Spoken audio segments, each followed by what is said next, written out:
Hello and welcome to the Gaggle, where we challenge and, if necessary, destroy media narratives. I'm George Szamuely. With me today, of course, is co-founder of the Gaggle, Peter Lavelle. So, Peter, Donald Trump has been outlining in the recent weeks his vision of a kind of a neo-imperialist America going back to the glory days of 19th century imperialism. And you can see Trump has probably always thought of the world in those terms. You know, the great days of seizure of territories, colonies, seizure of waterways, and denying them to others. And of course, that always went together with tariff protections, which is a part of the Trumpian credo. So he wants to move. He obviously wants to move away from the post 1945 order.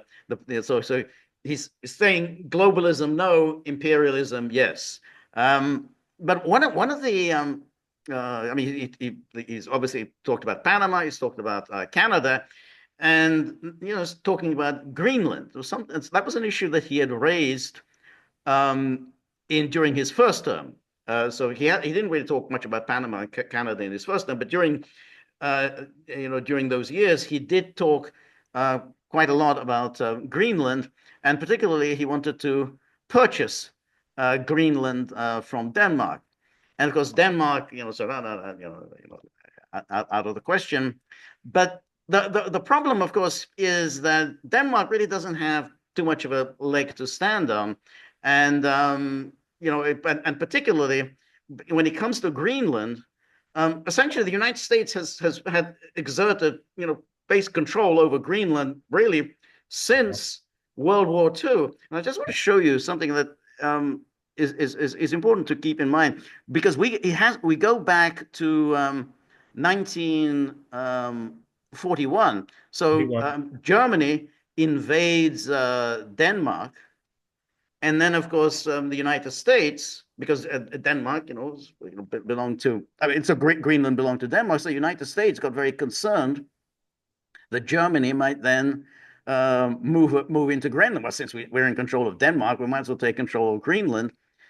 So FDR signed an agreement with the Danish ambassador in Washington to, ostensibly to the defense of Greenland. So this was April the 9th, 1941, and this is, you can see here what the agreement by government of the United States reiterates its recognition above the sovereignty of Kingdom of Denmark over Greenland, and then recognizing that as a result of the present European war, there's a danger that Greenland may be converted to a point of aggression against nations on the American continent.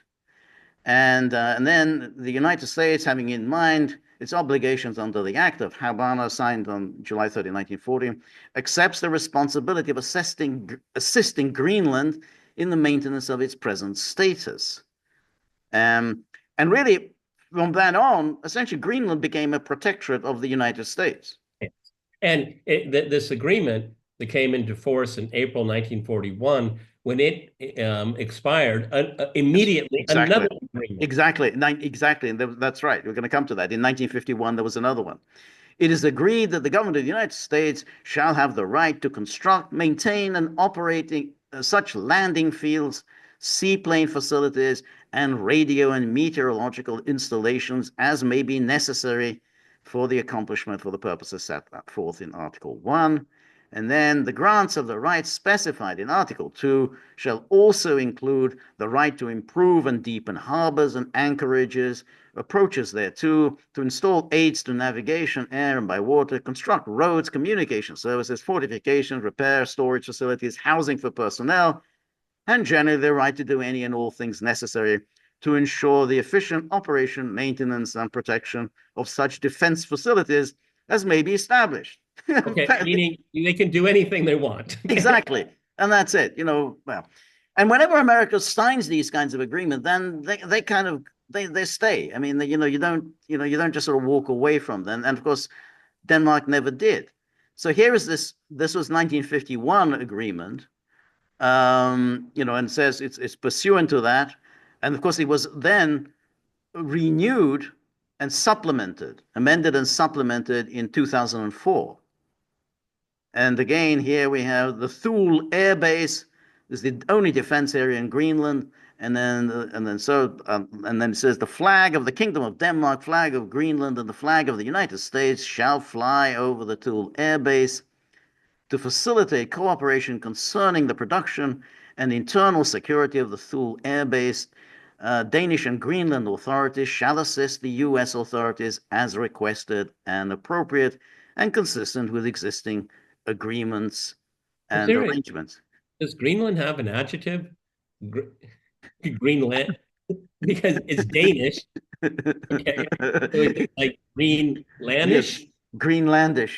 Greenland, it doesn't have a bad sound to Greenlandish. Um, Well, I just noticed that nobody ever tries to do that. Okay. right, no, that's right. Well, that's an interesting one about the creating the adjective because Denmark and Danish they don't sound alike. Like, But yeah.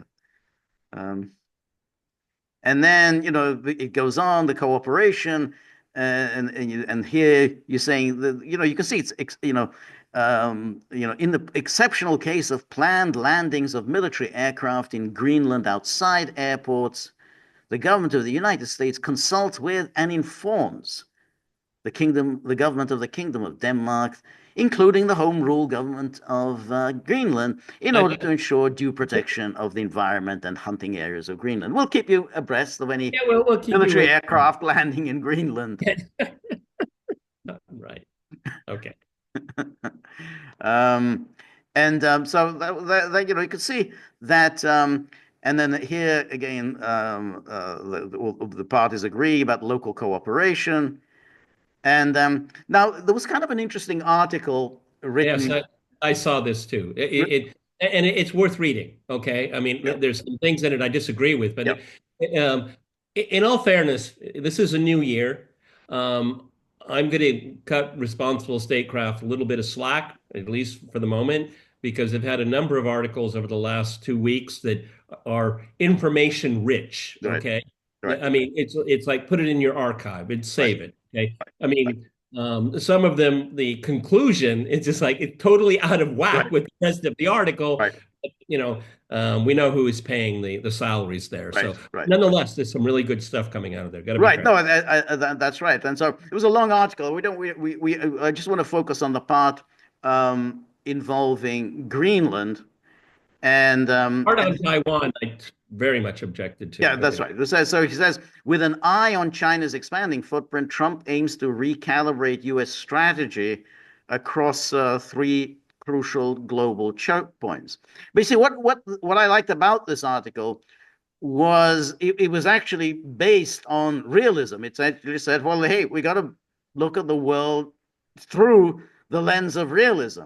sure. United States is a great power. It's not going to stop being a great power. And, if it wants something, it's going to take it. I mean, it's just that's not. And all the more so, to back up what George is saying, we briefly talked about this before. Critics of the Biden administration, one cudgel that they use all the time is where's the realism here? Right, Where's the realism in right. geopolitics? And well, Trump is reintroducing Exactly. That's for is. good or bad. I mean, I'm not going to. No, You can. exactly. That's a separate issue, whether it's good or bad, whether it actually um, delivers for America what Trump believes it'll deliver for America, but at least it's realism. It's not about the rules-based order. It's not about democracies versus autocracies. He's saying, well, what actually, is America's national interest here? What actually does something, enhance the well-being of Americans? And that's something very different from the kind of globalist idea that every single conflict anywhere in the world is somehow America's business, and America, has the responsibility to decide which government should be in power where, which country should be punished, which country should be bombed, and all. Well, what has any of that got to do with America? Yeah, just to back that up, Trump doesn't care who's in charge of No, Greenland. He doesn't he care. doesn't. That's right. And you remember he was attacked during his first term. Oh, he doesn't care about whether they're democracies or not. No, he says I don't really care. He said he's meaner to our allies than he is to America's enemies. Yeah, because he said these allies are screwing us over. I mean, that's his argument. Again, you can argue that he's wrong, but he's saying the allies are screwing us over, but these enemies, they're not doing anything to harm us. So Well, that's how he's thinking. what this whole, I mean, this has been going on now for about 10 days, right? Yeah, And I have to say, it's really refreshing for very uncomfortable right, reasons for me. Okay. But I right. mean, it is refreshing to look at geopolitics in a way that makes sense to Right. most people. That's right. Okay. Again, you could disagree with it. Yes. Okay. Yeah. But now this is like, yeah, I follow the logic of this one. That's right. But the other thing is, the logic of, well, Ukraine must be in NATO. That's the one that's hard to follow. Or that the eastern borders of Ukraine are somehow a vital national interest of the United States. That's the one that's hard to follow because that's the one that, can you please explain why that is? And they never can. Other than go to generalities, well, because other if they're, then these great powers are going to take, whatever they want. Whatever. So they already do that. Yeah, So we have to protect we have to help Kiev to retake the Donbass because it's a message to China. exactly, it's a message to China. How does that make any sense? It's like, again, you're scratching your head and you say, how does that make any sense? But when you talk about Greenland, as we'll see, you say, yeah, that makes sense. All of that makes sense. And this is what this article says here, that Greenland, a geostrategic key to the Arctic's resource-rich future. And In one, yeah, that's not even a yeah, complete sentence. In a fragment, yeah, I got it. I yeah, get where you're going. exactly. And that's obviously the issue. Yeah, the Arctic is melting, and it is very, very rich in resources, and clearly the Americans want to get their hands on it, which, again, nothing wrong with that. That's what you would expect the United And States to other do. and other countries want to get their It's hands on very it. much so, and Russia has a head start there. I mean, it has the biggest ice line with the Arctic. I mean, America in the past has only really been a kind of an Arctic power through Alaska and through Greenland. But he said we're not controlling Greenland. But that whereas Russia clearly is an Arctic power. And so you see how Trump is thinking. Hey, we've got to get our hands on the And, Arctic. and and also it's I don't think it's mentioned in this article. Of course, it wouldn't be because it's responsible statecraft. But it shows how much the incoming Trump administration has confidence in Canada. You're right. Okay, That's because right. Canada's got a huge. Canada's absolutely, But an I mean, but Arctic see, power. what in Trump's mind is that he's just going to cut the Canadian. Are they reliable or unreliable? Let's just cut them out. Okay, Right. let's go. Okay, That's it really is right. a Right. swipe at the Canadian at Very, Canada. very much a swipe at the Canadians. And basically, he's saying, hey, Canada just gets a free ride. I mean, they're getting a free ride from the United States. They don't spend anything on their military. Because why do they have to? I mean, they know that they're going to be protected by the United States. It says, well, okay, if that's the deal, you're getting a free ride from the United States, then you've got to be a lot more helpful and cooperative with us. And clearly, that's not something that Justin Trudeau or anyone coming into Canada likes to hear. But it's a perfectly logical, and of course, America should have always raised this issue with NATO. Well, we're kind of tired of this. We're tired of subsidizing you. You have this very nice life here in Europe, with your lovely welfare states. Americans don't enjoy that. Where's American welfare state? Where are the 6 week vacations for Americans? They don't get 6 weeks annually vacation. But here it says Greenland is but one piece in a complex puzzle that will define the US and global security agenda and guarantee the United States an unmitigated access to vast untapped reserves of rare earth minerals. Again, that's very important. It is resource rich, Greenland. I mean, that has That's why Elon Musk has chimed in on this. He needs it for his Teslas. Okay. exactly. And hydrocarbons critical for technological and military applications. Its strategic geographic location has been catching the eye of superpowers since World War II and offers unparalleled vantage points for military and surveillance operations, making it a cornerstone of US Arctic strategy. That is a extremely well Yep. written and Yep. reasoned Right. paragraph. Exactly. It's something you Absolutely. don't come across these days very often. Exactly. It's worth rereading. Its strategic geographic location has been catching the eye of superpowers since World War II and offers unparalleled vantage points for the military and surveillance operations, making it a cornerstone of US Arctic strategy. And that's why I introduced that thing with FDR and 1941. Americans immediately saw, hey, this is a key piece of real estate, and if now the Germans are occupying Denmark, then Germany's going to move in on Well, what Greenland. just contemplate, folks, if Germany had a submarine base in Greenland. Yeah, That yeah, shudder the thought. right, exactly. During the German occupation of Denmark, the United States increased its presence in Greenland to prevent enemy control, establishing military bases in 1941 and investing in cryolite mining critical to aircraft production. That same year, Greenland became a US protectorate, integrating American forces into its Arctic Coast Guard's fleet defense efforts. During the Cold War, Greenland's strategic value increased even further, prompting the US to build Camp Century, a secret base that housed nuclear weapons capable of reaching the Soviet Union. Though its military importance declined post-Cold War, climate change has revived interest in the region. And then it says Greenland's strategic value and geopolitical importance, which has grown as the changing landscape unlocks the Arctic's vast natural resources and shipping routes, piqued the Trump administration's interest in purchasing the island in 2019 and again in 2024, though mocked and dismissed by some as highly unorthodox. But that's very interesting. I mean, it's still being mocked and dismissed by the foreign policy elite, who don't mock and dismiss the idea that the United States should use its armed forces to topple Bashar al-Assad or Yeah, Muammar they don't. Gaddafi. Yeah, That they think is perfectly that's reasonable. That's yeah. that's the same exact example that instantly came to mind. Occupying a third of Syria. They have no Yes, problem with doing that's that. right. That exactly. They have no problem. Oh yeah.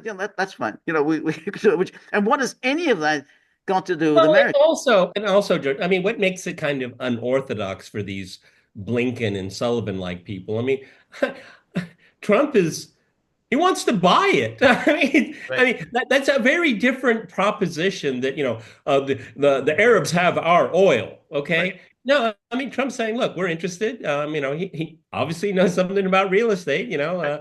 We're gonna make an offer. We don't want it to be a hostile offer, but we're gonna offer. We're going I to make mean, you an offer. Yeah. again, this is a very nuanced thing. But what I'm just trying to say is one of the reasons why I like this article and the idea of it's not nonsensical. It's actually very, very practical. Right. Is it a good idea in the way he wants to do it? That's a different question. Right. But from the get-go, I was saying, yeah, it's kind of obvious. Right. Okay. Right. No, exactly.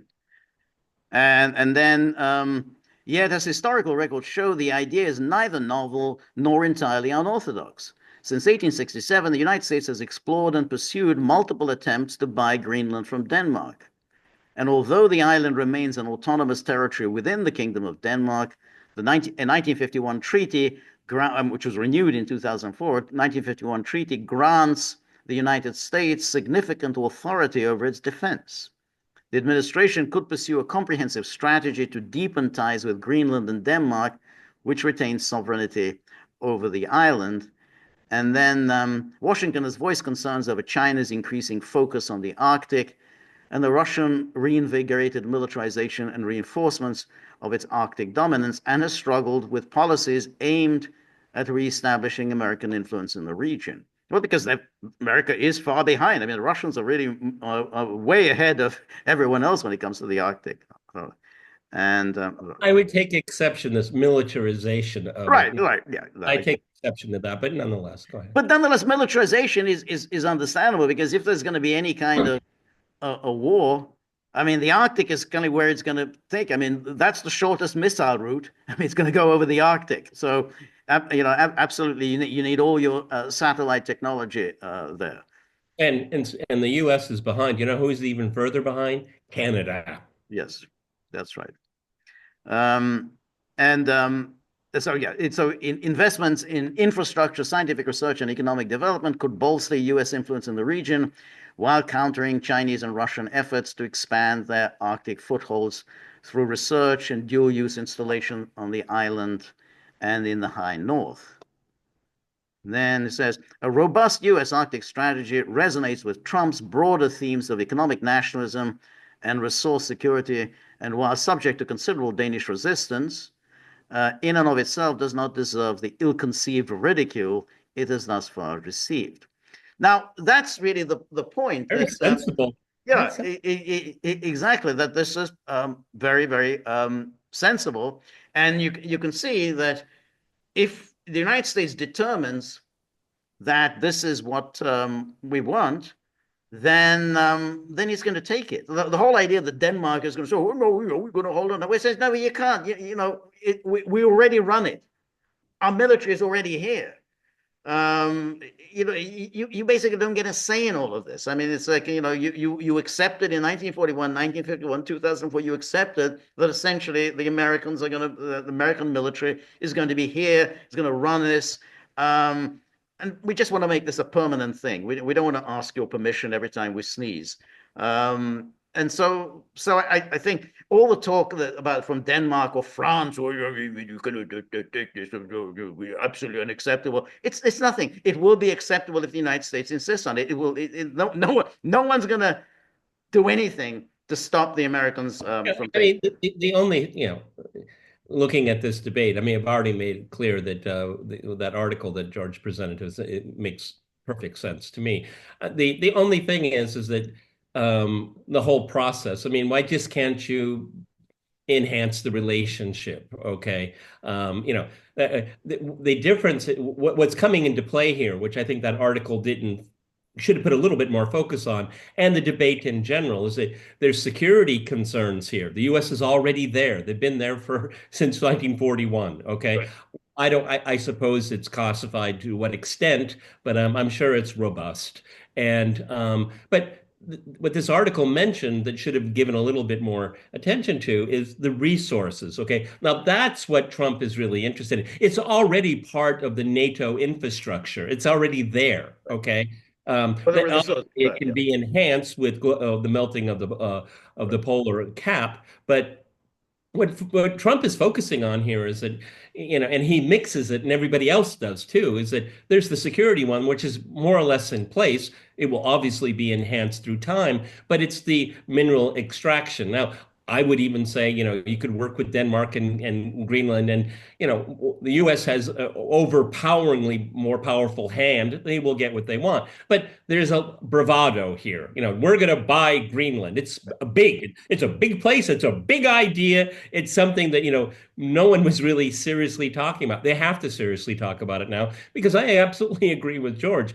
If the US wants it, it's going to get it one way or another. Okay. right, How they get it, right, that could be a right. different. No, I mean, I think so. I mean, and the point is that the Europeans who have been so supine with towards the Americans all this time. Basically, Americans have dictated that policy, foreign policy, energy policy, economic policy to the Europeans. It's a little bit late now to turn around and say, "Oh no, no, we want to keep Greenland," and the Americans say, "Well, you can't.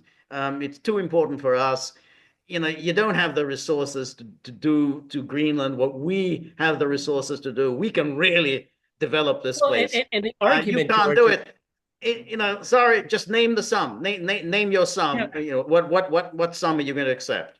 and an argument can be made, and I think it would be compelling, is that the Americans say, we're going to be doing this for your defense anyway. Right, exactly, exactly. It's going to be part. It'll be part of the United States, and yes, it's going to be part of NATO. You're in NATO, aren't you? You're still going to be in NATO, so it's actually going to be there in enhancing your security. Then whereas you don't have the resources, you don't have anything. I mean, Well, and it's also, clearly Denmark has basically, it doesn't have any military now. Whatever it had, it just handed over to Ukraine. I mean, so it's basically the cupboard is bare. I mean, Denmark really doesn't have anything at all well, I would with well which to imagine, defend Greenland. I would well imagine the arms that Greenland sent to Ukraine was 1941 vintage, and they were Probably, American, yeah. But yeah, right? but yeah. I mean, so that's why. So I think that if any attempt now on the part of Denmark to insist on its sovereignty is just it's laughable. I mean, it's just funny. I mean, even when we talk about it, it's so funny. You gave up your sovereignty a long time ago. I mean, the Americans were just very Yep. nice to you. They were very, very polite. They went through the motion of pretending that you actually enjoyed sovereignty, but I mean, there would come a moment at which the Americans would get fed up and say, "Oh, we're not going to pretend anymore. You don't have any sovereignty. You're just going to have to hand this over." Look, I mean, it's an open secret, and there's no reason even to have a lengthy discussion about it. The U.S. blew up Nord Stream. Okay, you get that, Denmark? You get that? Okay. Oh, yeah, we can have all the cocktail parties you want in Washington, D.C. about Greenland, and we'll show up. But, the papers are being drawn up. Right, Okay. And look how the U.S. has treated its NATO allies. right, Okay. I mean, it's like a Chinese horror house. right, Okay. And, right, and so you think this is any different? right. Yeah, yeah. Really? No, that's right. Exactly. And that's the thing that what Trump is talking about here is all about natural resources, about security resources, what benefits America, what strengthens America, and heading towards the Arctic. I mean, this is where it's all going to be, all the action is. These are all things that America will just say, look, I mean, you're too small, you're too junior, you can't do any of these things. We can, and we need this because that's really where the action is going to be. In the coming years, it's not going to be in the Middle East because that's just that's just simply a mess. We don't have the time to start sorting out, with the support these kinds of Muslims against those kinds of Muslims against some other kinds of Muslims. That's just a waste of our time and resources. This, however, is an important matter. This really does affect And I directly can, our I can resources. And Russia is investing heavily Right.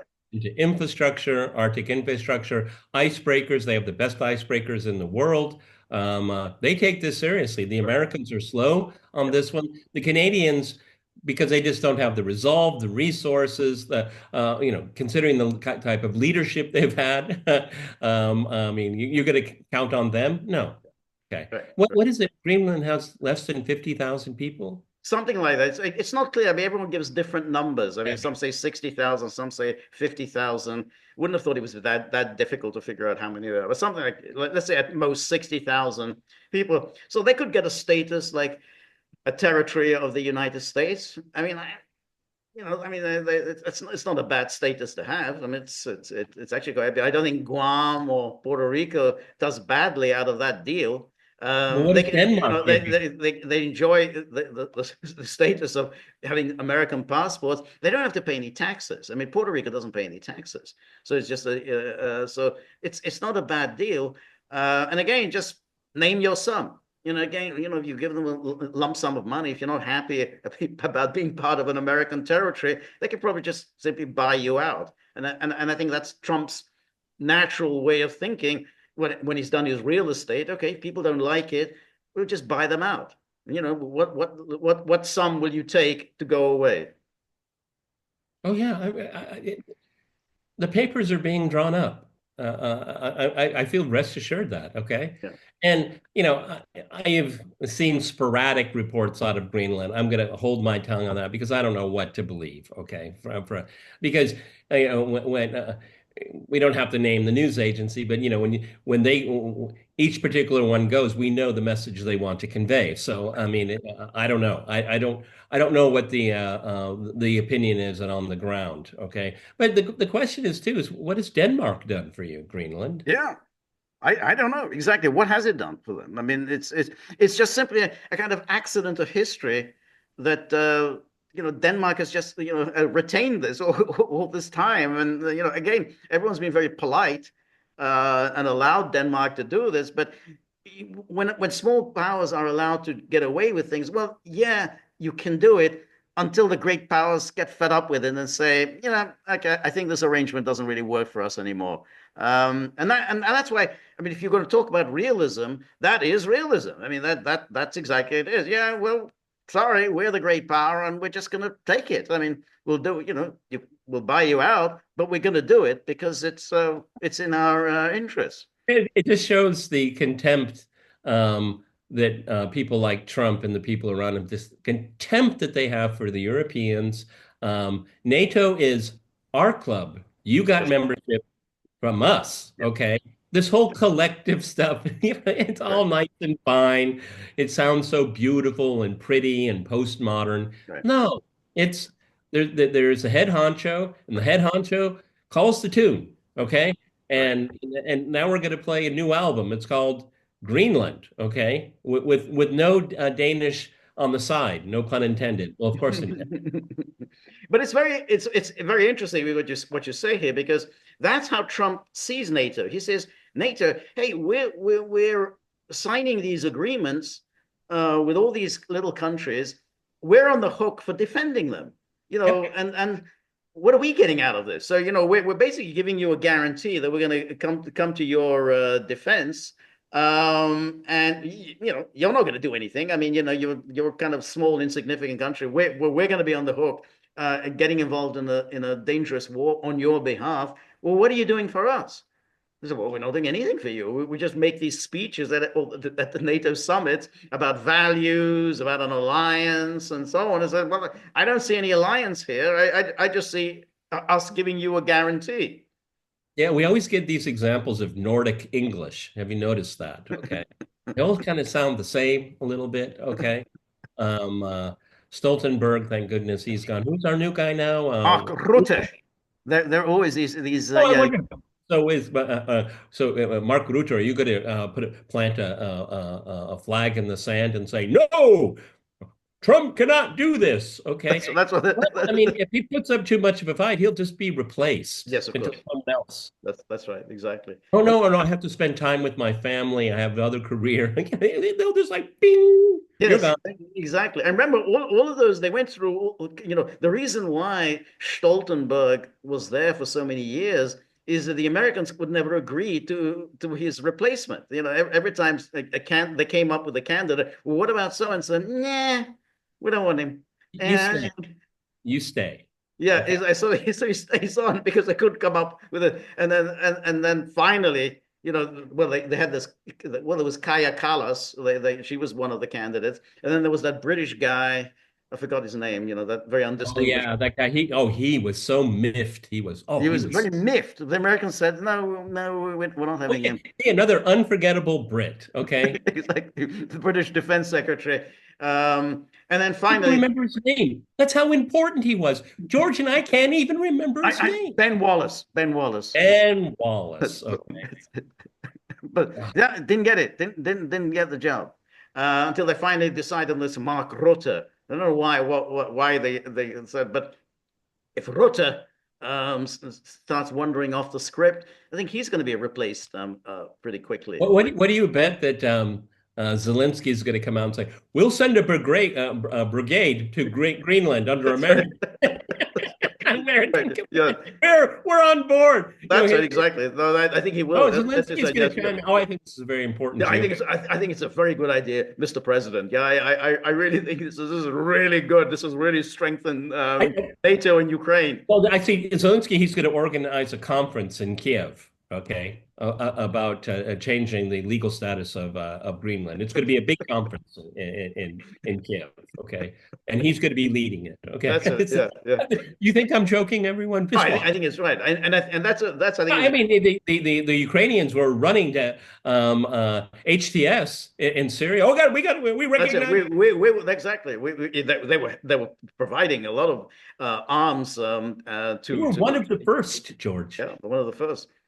And they said that they're going to be the first, I think, to recognize HTS as the government of Syria. But you're right, because if Zelensky and he's cunning, he's very cunning, he's going to tell Trump, I think this is a really great idea. I think it's a fantastic idea about Greenland, and that's going to endear him to Trump.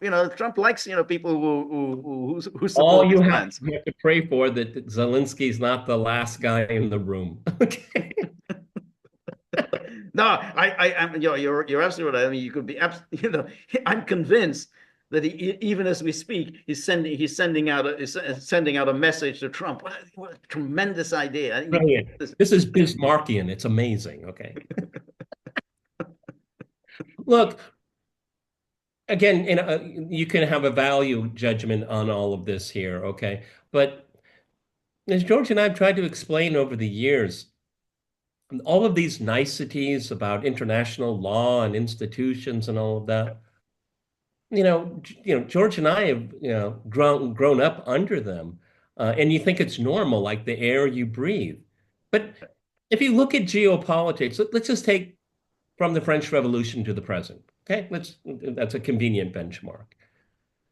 Great powers get what they want. they get their that's right. Okay, I Right. mean, Right. great powers will dispense with all these niceties. Okay, Right. particularly if countries like the United States short circuits a lot of these Right. institutions. Right. But ICC, yeah.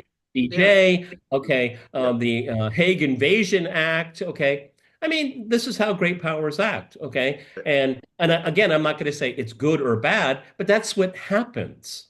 Right. No, that's right. And the problem that's arisen is by creating these networks of alliances, um, you now have a kind of a bizarre alien kind of system whereby the United States gets itself involved in every single conflict in the world where there's obviously no interest at all for the United States, and it doesn't in any way enhance the power of the United States. To the contrary, it actually detracts from the power of the United States, and that's what when you create these network of alliances, then this is what you get. You're basically always, bombing or sanctioning somebody or other, and without ever really explaining, well, how does this benefit us?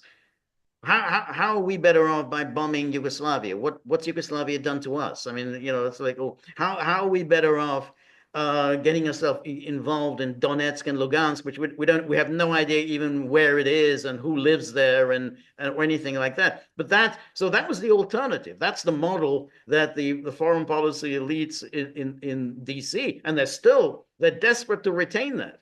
They're all attacking Trump. So what an absolute outrageous. This is a complete violation of international legal norms. Yeah, but by all means, let's go on and install the president of Lebanon. That's Yeah, something else. No, yeah, right. Yeah, exactly. Right. Here you go again. Who should be the president of Lebanon is determined by their constitution. That's right. But nope, we don't like No, him. we get to decide who's the We president. get to decide. Okay, Right. Yeah. right. Where's the outrage? There, none. That's right. That's right. No, not at all. I mean, one interesting derivative from all of this, George, and I hope it's thought about by some people around Trump, is that this is thinking geopolitically. It's a realist approach here. Why can't you treat the Russians the same way? Exactly. And that's going back to our earlier video, we'll see whether Trump does think is capable of thinking along those lines. Because if you're accepting that, hey, great powers have serious security concerns, then by the same token, you have to accept that other great powers also have security concerns, and that you don't start interfering there, because that way, disaster beckons. And that's exactly where the Biden administration and previous administration had gone badly wrong. But we'll see whether Trump takes that lesson. Or whether it's just all about America, but he doesn't recognize that anyone else has any security concerns. Yeah, but recognizing that others have security concerns makes you safer. That's the whole theory of great power politics. Yeah. Okay. Number one, great powers should not fight each other, because that's very dangerous. It's very dangerous, and that's you might lose. Yeah, that's you might lose. You might Okay. lose. And that's See, you can lose in South Vietnam, you can lose in Afghanistan, you can lose in Angola, right. but the ship of state keeps sailing along. But when the two big ships go after each other, No, no, one might sink, no, that's it. That's always the case. or both. Yeah, exactly. That's always the case. You know that great powers only stay great powers as long as they avoid fighting other great powers. You know, you have to maintain your standing and your reputation and inspire fear from others.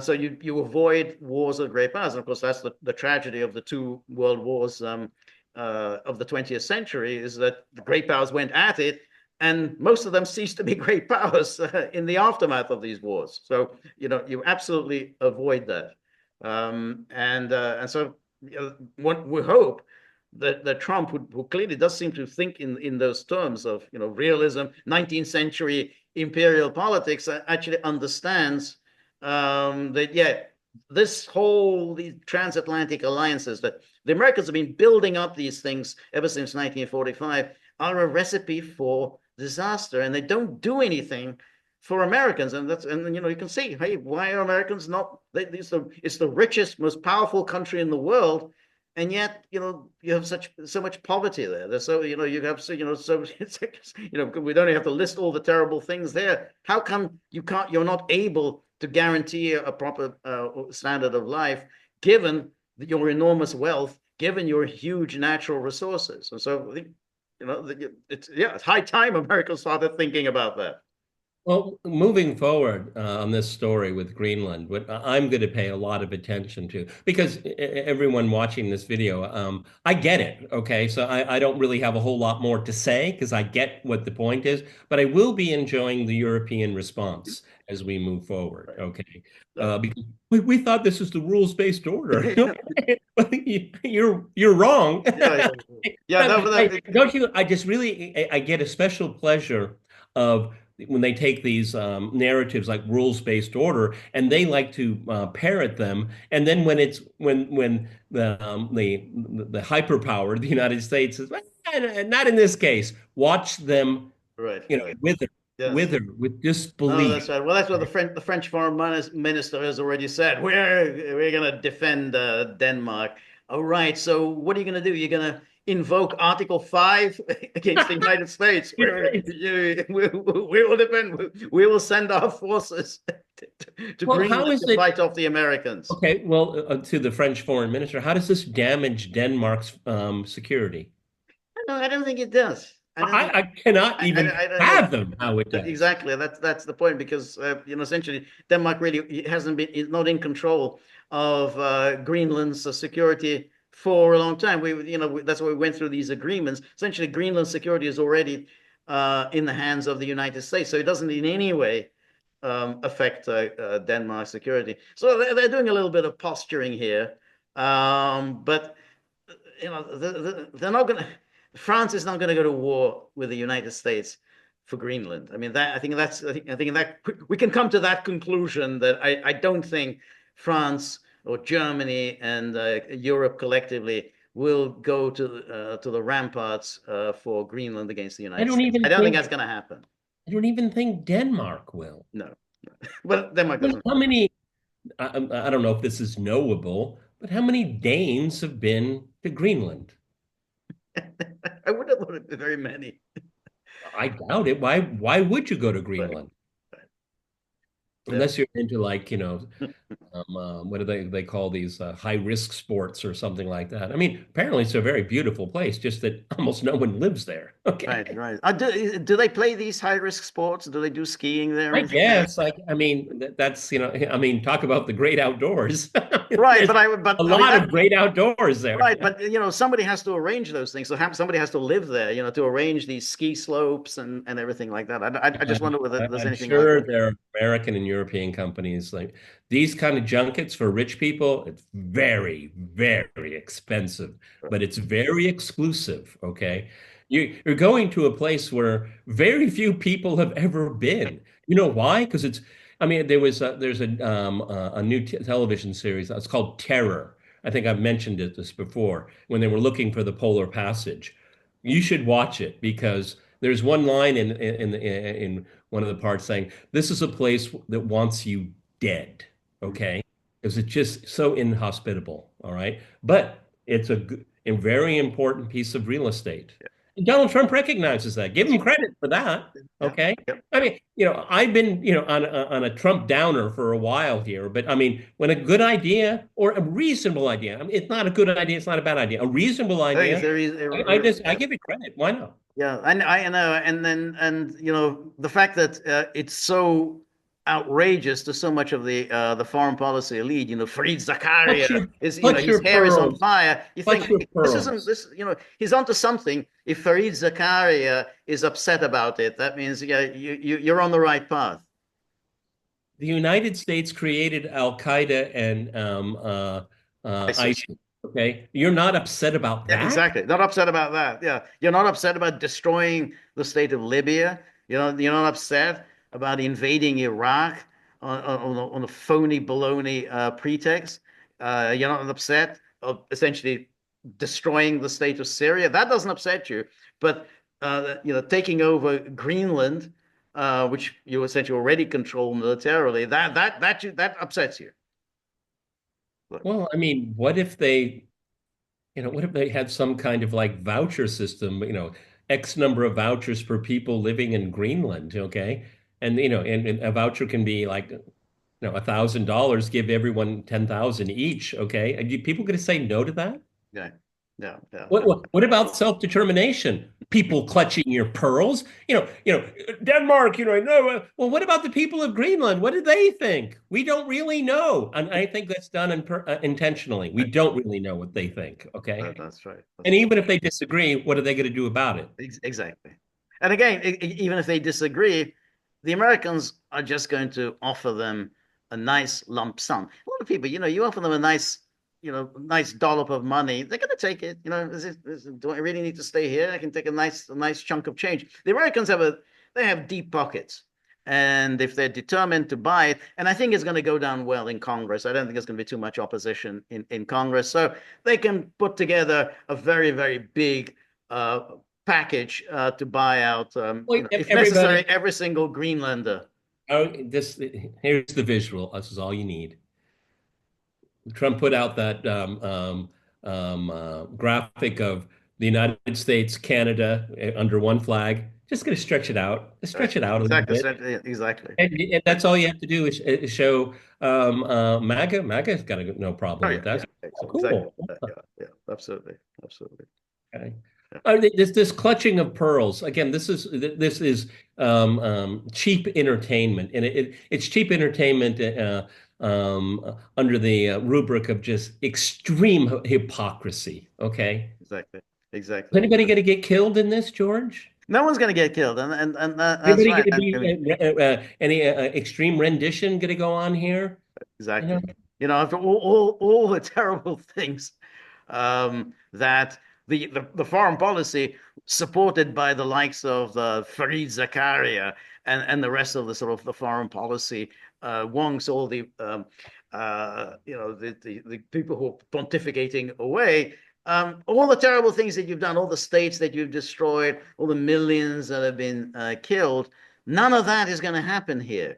Gee, if foreign policy is only good when you're not pursuing a national interest, when if you're doing all this destruction and killing and everything, and and America doesn't get anything out of it, that's good. But the moment you're thinking in terms of actually America gets something specific out of it, that's monstrous. well, also, these are the same people. Well, you think about it, just logically, rationally. This is an easy win. Yeah, It's really easy. yeah, yeah, And Trump knows that. It yeah, all kind of falls in place. Okay. Considering the disaster that he's inheriting from Biden. I mean, just watch that interview with Blinken. right, That's right, yeah, yeah. I needs help, really. That's Seriously, right. Yeah, okay. right. And then Trump is going to come right out of the gate. Let's take care of Right. Greenland. That's right. Done. That's Yeah. going to be. Oh, his base is going to love it. Yep. Okay. George started this all out about 19th century colonialism and imperialism. In the home countries, it was popular. People liked it. Right. Okay. because you could see, oh, we got a flag over here, we got a flag over here, Right, and right. okay.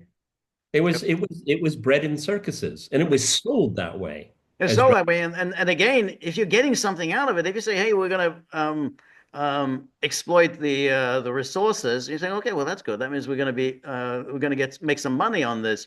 But like, if you think of Ukraine and you think of like the British government, which doesn't have any money for anything at home, and then they announce, "Oh, but we're giving some more. I don't know how many millions more for Ukraine." Well, that isn't popular, and that's why governments like Keir Starmer and before him Rishi Sunak became deeply unpopular because you've got misery at home, and then you're announcing, "Well, we're going to give this money to Ukraine." Who the hell are they and where are they? And then they can do whatever the hell they want with our money. I mean, it's taxpayer money, and we get nothing out of it. So those policies are not popular. As I predicted not a long time ago, who's choking? Sergeant Schultz, Right. facing an election, and Annalena Baerbock, she more money for Ukraine. And That's he just right. said, Yeah. okay, no, no, enough, enough is enough. Right. Okay, this is the choking point that so many of these governments are facing right now. And you see who the ideologues are. Annalena Baerbock. Okay. Oh, did you see that Radek Sikorski, Baerbock, and who's is it? It would be the Oh, French the one. French romance. Yeah, Only George knows his name, yeah, that's apparently. right. I don't Exactly. know Yeah, why. that's right. Okay. Yeah, yeah, that's They right. want to go to have a delegation to meet Trump. That's right. Yeah, yeah. They, before or slightly after the I think it's inauguration. after the inaugural. Yeah. Okay, and then what's her name? Callas. She's good. Kaya Kallas. You always see this. Three foreign ministers, and there's a picture of four people. You notice that Yeah, that was, yeah, all the yeah, time. yes, I know. Yeah, no, it's right. It's like when they have the G7 meeting, and then you count one, two, three, four, five, six, seven, eight, nine.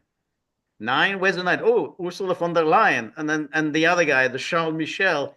Well, how come they get two seats at the table? I mean, you're absolutely right. Oh, suddenly the EU makes an appearance, and well, I thought this was going to be this just the three foreign ministers. No, no, no. I'm coming along as well. Yeah, the B team goes to Washington, Right, okay, right, to talk to Trump people. I mean, is this is just self-punishment. right, No, why don't you just kind of chill? Okay, right, chill. Okay. He won the election right. for a reason, Yeah, yeah, and they yeah. didn't vote for you. Right. Yeah, yeah, Okay. They don't get that because right, they believe in the rules-based order. We're all equals in the world. They believe this stuff, George, I right, guess. right, right. Yeah, yeah. That's right. Foolish people. Trump, Europe, all I can say is buckle up and brace for impact. This is just the beginning, okay? All right? Because American energy is the only energy that you will ever use, okay? Get used to it, and it's going to Oh, be that's right. And this has been the perennial European nightmare. This goes all the way back to the 1950s. At some point, someone's going to emerge in Washington who's going to say, this arrangement isn't really working for us, and we're not getting anything out of it. And then, the Europeans have had a very good ride. I mean, they through the Cold War, and was it now? When was it? It's now more than 30 years since the end of the Cold War. They've had a good ride. Basically, they've been avoided. There were all these traps that somebody was going to come along and say, yeah, well, let's do something for America. They worried that maybe Reagan is going to think like that. They thought Bill Clinton might think like that. Ross Perot emerged and thought, somebody's going to raise this issue. What Pat are we getting Buchanan. out of this? Pat Buchanan. Pat Buchanan, exactly. They thought this is going to happen. And now they're facing that nightmare. That's why they're all doing this. Hey, we've got to do Well, something. it Let's was send a always delegation to Washington. it was also the nightmare of the Soviet bloc because it was never going to be the Poles weren't going to end the Warsaw Pact. The Hungarians weren't going to do it. The Czechoslovaks at the time weren't going to do that. But if somebody in Moscow decided to Right. do it, Yeah. that is what their greatest fear was. Right. Remember Eric Honecker? He was having fits. He's like, no, we can't end the Cold. We can't do this. We Oh, can't. no, no, no. That's right. That's right. I Yeah. mean, total panic. Yeah. Total panic. Yeah. No, but they really let Honecker out, left him out to dry. I mean, that was, yeah. That's no question. Uh, So this is a very interesting story, but for reasons you're not exposed to. Okay, I'm not an imperialist. I'm not a colonialist. Actually, I think that they can give negative returns. But from a geopolitical realist right, perspective, right, Trump understands the world better than many, if all of his predecessors. right. Yeah, no, that's right. So Well, who was it? Thomas Jefferson that was presided over the that was Louisiana Purchase? Jefferson, yeah, the Yeah. Louisiana Purchase, yeah. No, that's it. And then it was called the Alaska Purchase as well. So that was, so I mean, Trump very much thinking along those lines. Hey, well, Well, we had George the is right. This Louisiana Trump Purchase, we got thing. the Alaska Purchase. Yeah. He's looking at other presidents made the place bigger. Why can't I do That's it. that? Exactly. This is five dimension chess here. Okay, George and I've thrown everything in here. Okay, but this CNN take and all of that. New Republic. It's just really pathetic. This is a dying mentality. Right. I think that the Trump's award ceremony is so emblematic of an order that is collapsing in on itself. Okay, with no self-awareness of it. That interview that Blinken did it will go down in history as one of the most pathetic American diplomats. He wasn't even a diplomat. I don't know what he did in terms of diplomacy. So, Yep. Greenland, you want a star on the flag? Let's talk. All right, everybody. This is the Gaggle with Peter and George. We're on locals. The boys know I'm done. This is Friday. George and I will reconvene on Sunday, and we have is a live stream on Monday? Yeah, that's right. Okay. Yeah. Don't forget that. That's right there. So live stream Monday, 10 a.m. Eastern time. Please join us, and then Tuesday, 3 p.m. Eastern time. I do my solo. And now, as you can see, he's there. This is the muscle. The muscle has arrived.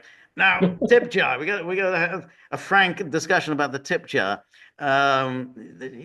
He's very mean. So you think we're mean? That's mean. So if you have a few bob lying around, please dunk them into the tip jar. They're getting really mean. We're very grateful for all of your help, friendship, and support. The more you're able to donate, the more of these videos we can make, the more we can improve with the technology. And maybe we can work out some kind of a modus vivendi one day with the dogs. So remember, if you like the gaggle, please like, share, and subscribe. See you soon. Bye bye.